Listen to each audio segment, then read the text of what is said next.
Hey guys, here we go. We've got a group here. I'm not sure what country they're from, but I think we've got 1, 2, 3, 4, 5, 6, 7, 8, 9, 10, 11. I think we got 13, including the kids. This is an area here that's just kind of outside of, or actually close to downtown El Paso. These guys are probably what I would say asylum seekers or fraudulent asylum seekers.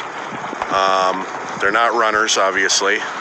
These are people that have learned that they can bring a child and come in and surrender to us, and basically they're going to be processed, quick, because if you haven't been watching the news, our detention centers are becoming very, very overcrowded.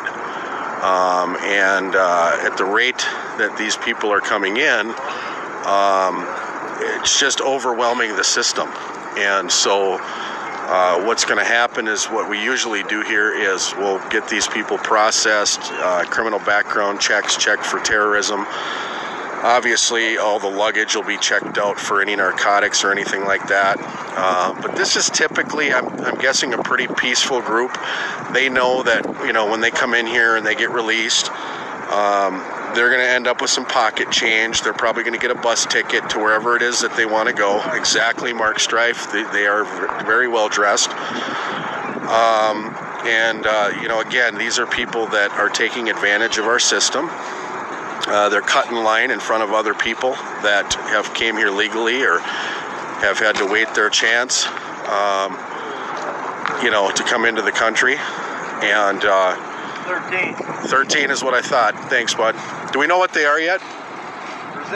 Brazilians. Okay, so we got 13 Brazilians. I'm assuming there's probably going to be more coming, only because I don't see the vans here, so without transport, they're probably taking a different load that was found. I didn't tell you guys, but the other night after we caught those 38 Brazilians, I'm going to show you a road right behind us here. That's the main freeway in El Paso. And what we saw over here when we were driving out that night, while we were tied up with the 38 that I showed you the video of, somehow 28 of them got by us, and they were actually walking down the freeway. Hey, Jim. And it was a shocker. We had El Paso PD out there. I mean, they were right on the side of the freeway.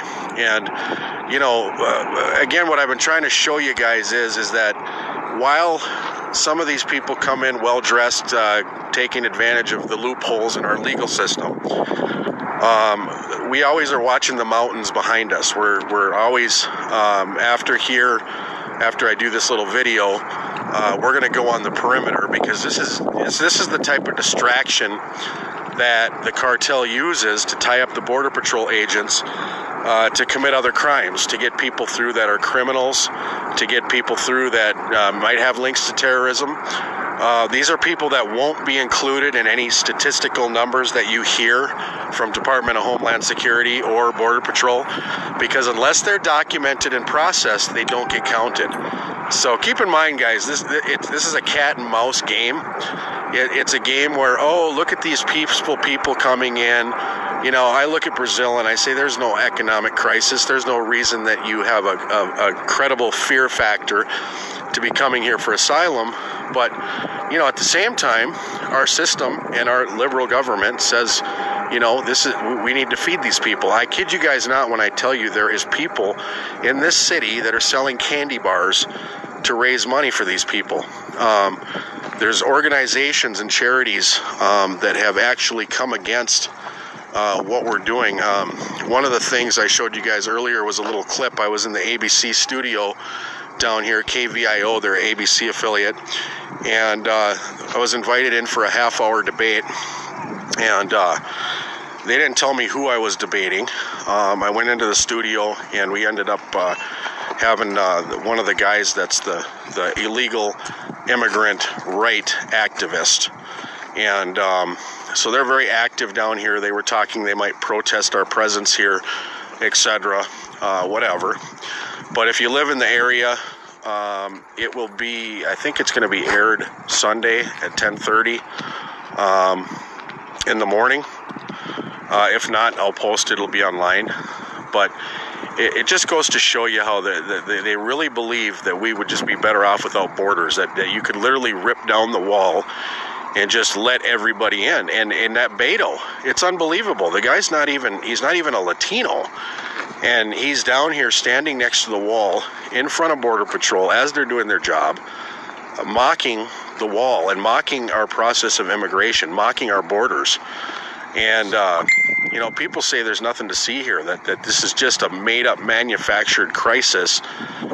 They even tried to tell me that today, that, oh, El Paso is one of the safest cities, even though the migration rate is up 1,636% this month over last month, or over last year, this month at the same time. So when you hear people talking like that, and you sit next to them, you just shake your head. You can't even imagine. And nobody wants to show these videos. Nobody wants to come down here and tell the truth, because they don't want people to be aware or concerned. But you've got a lot of people, thousands of people. This is just one sector of the border that this is going on all day, every day. And think of it this way, guys. These agents down here that are working overtime, that are understaffed and they don't have wall in the proper area. Okay, these guys are being tied up, and you know who's getting rich off of this? The cartel. They're the ones making money, because they're getting paid on both ends. They're getting paid on getting the people in here, and then of course we've talked about the child recycling. We've talked about whether or not these children actually belong to them.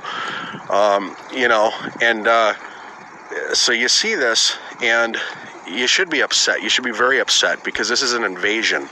This is breaking the law. When you come through borders illegally, you're breaking the law.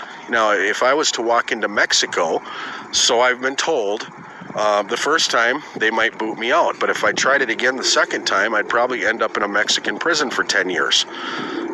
Same thing with Canada. We can't just go walking into Canada and say, hey, we're here. Can we have some money, some food, an airplane ticket? Countries have to have borders, and when our government will not enforce our own immigration laws, when they don't care about our border, and when they defy the President of the United States, who's declaring a national emergency because they don't want to take the time to see what's going on, when everybody else sees it, we have an issue. We have a big issue. And so we're down here. That's why we're down here. That's what the United States Constitutional Patriots is all about. The news media here is trying to paint us as a rogue militia out of control, when the fact of the matter is we have ex-law enforcement, ex-special forces, veterans, and people who are highly trained to be in this area. And yes, these people do cover their faces, but that's because we have cartel watching us. They've seen us, we've seen them. Everybody knows who's who, and they know we're here.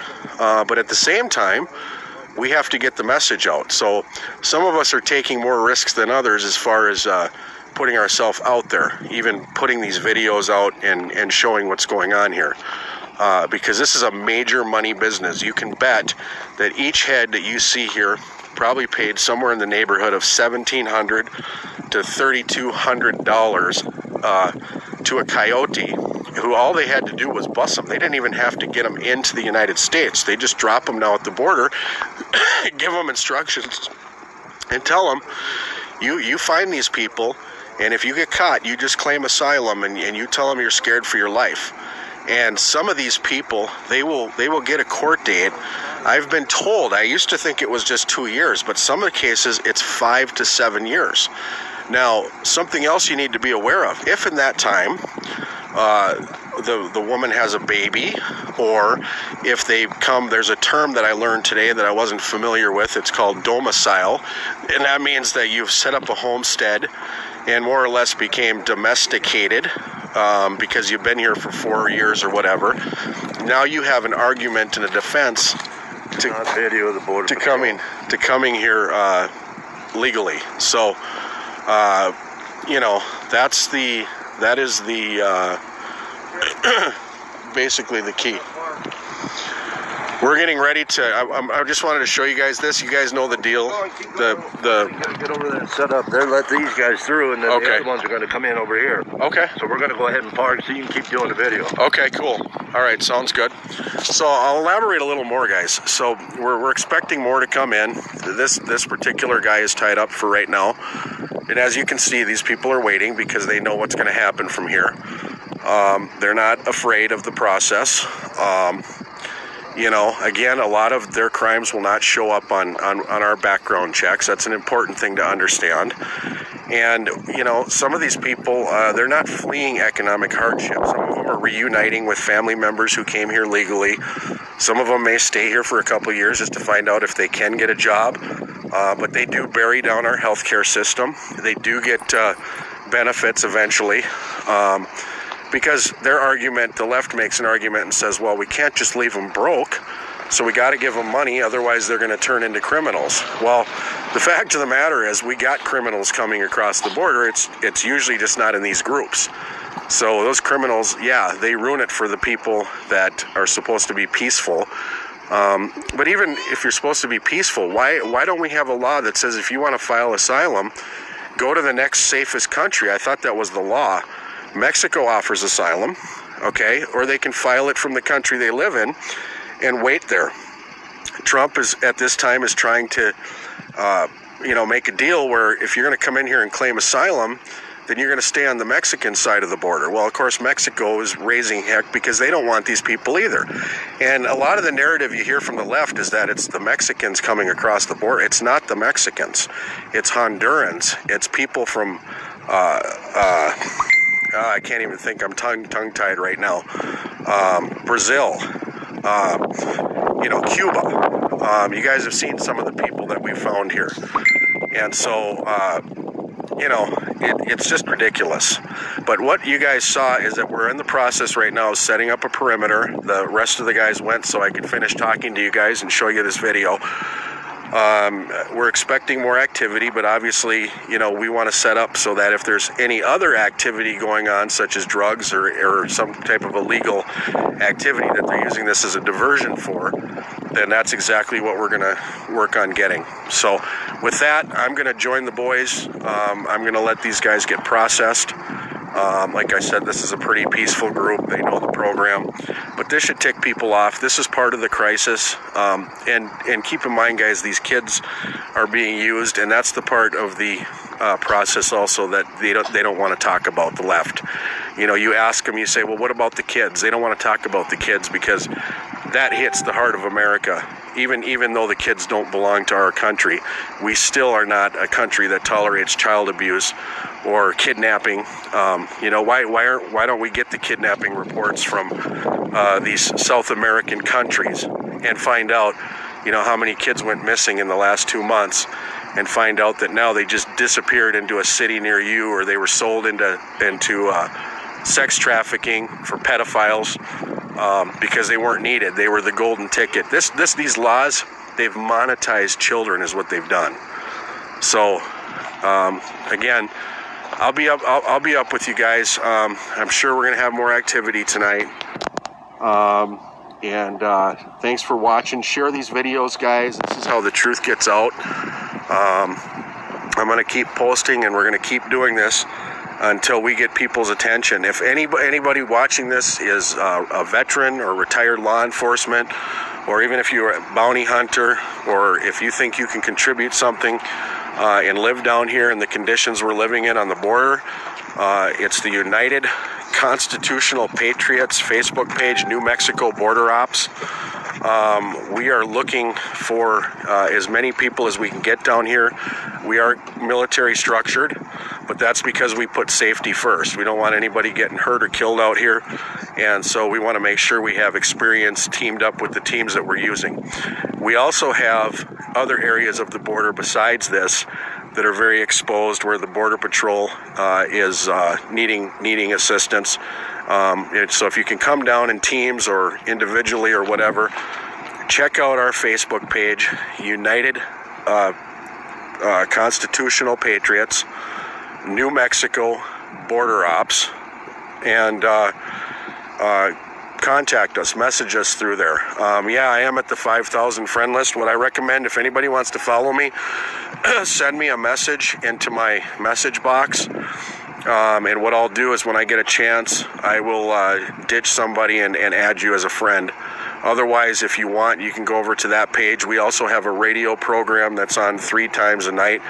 They talk about the border. They talk about some of the things to do with Trump and whatever the topics of the day are. So I'm going to let you go for this live video, but I'm sure I'll be back before the night's out. I will speak with you all later. Thank you.